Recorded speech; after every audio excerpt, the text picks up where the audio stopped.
The shadow in the mailbox. I never thought my quiet life in a cozy Portland suburb, tucked away on Maplewood Lane, would turn into a crime thriller. My name's Ethan Cole, a data analyst for a health insurance firm. And back in July 2024, I figured the worst part of living in our tight-knit community was getting a $50 fine for leaving my trash bins out past pickup day. I'm the kind of guy who spots patterns for a living. Numbers don't lie, and neither do trends.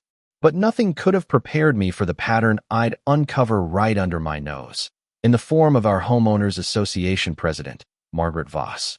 It all started with a missing Social Security check.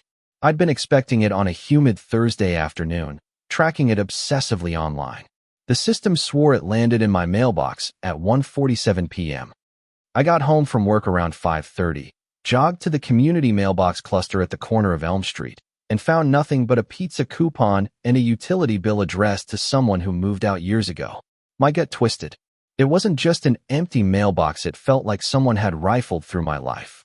I checked the box number twice, my hands shaky, half expecting the check to materialize. It didn't. That night, I called the post office, and a tired clerk confirmed the delivery. I hung up, my mind racing, wondering who'd touched my money before it vanished. 2 weeks later, my dentist's office called about a lab report they'd mailed. It never arrived. That was the moment my stomach dropped, like I'd missed a step on a staircase. One missing letter could be a fluke, but two? That screamed intent. I told the receptionist I'd follow up, trying to sound calm while my brain churned through worst-case scenarios. A replacement report arrived fine, which only made the original's disappearance feel more calculated. Then, in early August, my bank statement didn't show up. I'm a creature of habit, checking my mail religiously on the 10th of every month. By the 15th, I was pacing my kitchen, calling the bank. They confirmed the statement was mailed, but what really chilled me was their offhand mention of someone inquiring about my account balance the week before. Privacy laws kept them quiet, but that was enough to make my blood run cold. This wasn't bad luck. Someone was targeting me. I started noticing things neighbors I barely knew asking about my job, my schedule. Sleep became a distant memory, my nights spent staring at the ceiling, imagining strangers poring over my financial secrets. Then came the HOA's absurd newsletter, demanding all mailboxes match the neighborhood palette to preserve property values. I rolled my eyes, thinking they'd probably fine me for using the wrong shade of envelope next. But the timing nagged at me. It felt too convenient, like a distraction from my missing mail. That weekend, I installed a motion sensor on the mailbox post, my hands trembling as I screwed it in, half convinced someone was watching. For a few days, everything seemed normal. Mail carrier at noon, neighbors grabbing their letters after work. But then the sensor data hit me like a freight train. Every night, at exactly 10:45 p.m., something triggered it. Not a dog walker, not a late-night jogger, someone lingering for minutes, way too long for a quick mail check. My analytical brain kicked into overdrive. This was no accident. Someone was prowling our mailboxes while we slept. I started watching the mailbox cluster during the day, and that's when I noticed Margaret Voss. She lived 4 blocks away but was always hovering near the mailboxes, clipboard in hand, pretending to inspect hedges or street signs. When I approached, she'd scurry off, avoiding eye contact. It felt wrong, like she was hiding something. One night, I swore I saw a shadow outside my window, but I couldn't tell if it was her or my paranoia. Enough was enough.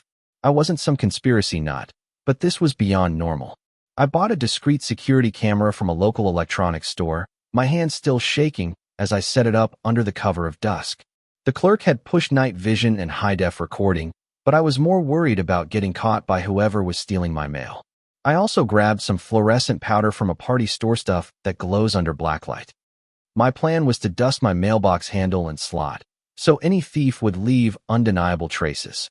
Then I crafted the perfect bait, a fake inheritance letter, thick with official-looking letterhead, hinting at a $20,000 payout. If someone was after financial documents, they'd pounce. Sunday night, I set the trap. Camera on, powder applied, fake letter nestled among junk mail. Monday at 10:45 p.m., my phone buzzed with a motion alert. I was sprawled on my couch, half watching a rerun, when I opened the camera app. My heart pounded as the footage loaded. A figure approached the mailboxes, flashlight in one hand, a tool in the other. Night vision kicked in, and I nearly dropped my phone. It was Margaret Voss, our HOA president of 7 years, methodically opening boxes with a master key. She wasn't just grabbing her mail, she was sifting through everyone's, holding envelopes to her light, sniffing some like they were fine wine.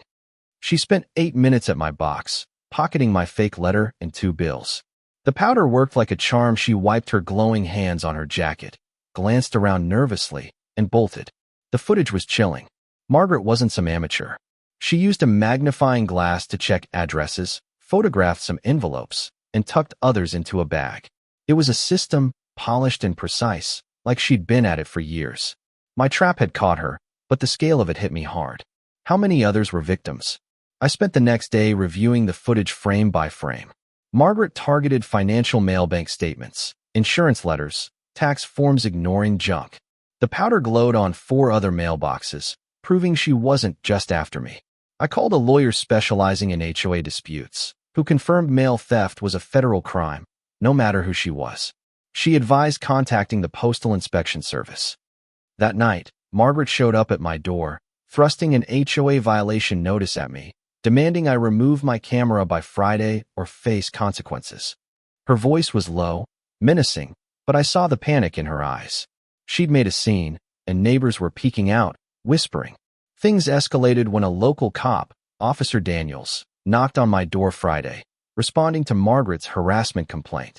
I showed him the footage, and he chuckled at her Comic Sans violation notice, saying it looked like a kid's party invite. He urged me to call the postal inspectors, as this was beyond local jurisdiction. Saturday, I upped the ante with Operation Checkmate.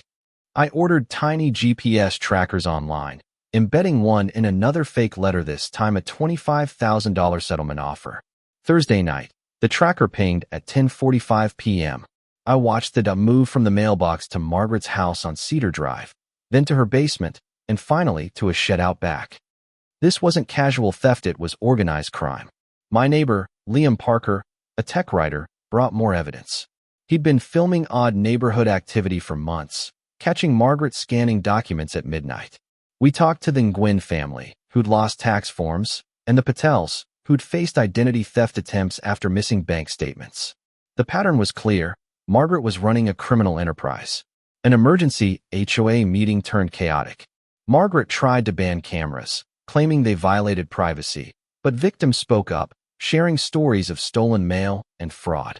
The room split. Some defended her, others demanded answers. Mrs. Nguyen filmed it all, and Margaret's nervous glances at the camera said everything. Inspector David Larson from the Postal Inspection Service met me the next week. He reviewed my evidence, camera footage, GPS data, powder traces, and said it pointed to a major operation. When we confronted Margaret at her home, her excuses crumbled.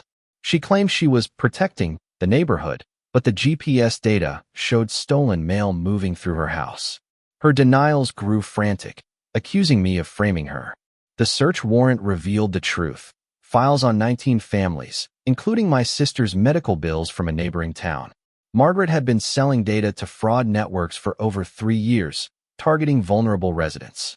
Emails detailed pricing for stolen identities, with elderly data fetching top dollar. She'd used her HOA role to access master keys across multiple communities. Margaret took a plea deal, admitting to mail theft, identity fraud, and conspiracy. She got 20 months in prison, 3 years of probation, and ordered to pay restitution. At a court-mandated confession by the mailboxes, she read a statement admitting her crimes, her hands shaking as neighbors recorded. The video went viral locally, exposing her fall. Our neighborhood transformed. New HOA leaders banned authoritarian rules, and Liam led a security overhaul. We installed tamper-proof mailboxes and held monthly safety meetings. The ordeal united us, turning trauma into strength. My new steel mailbox, with its engraved warning, stood as a symbol. Truth beats power. But questions linger. How did she operate so long undetected? Was she working alone, or are others out there? If you caught someone like this, would you confront them yourself, or go straight to the feds? Could you trust your neighbors again after such a betrayal? Drop a comment, I want to hear your take. If this hit you, tap that like button and subscribe. Stay vigilant, because you never know who's watching your mailbox at midnight.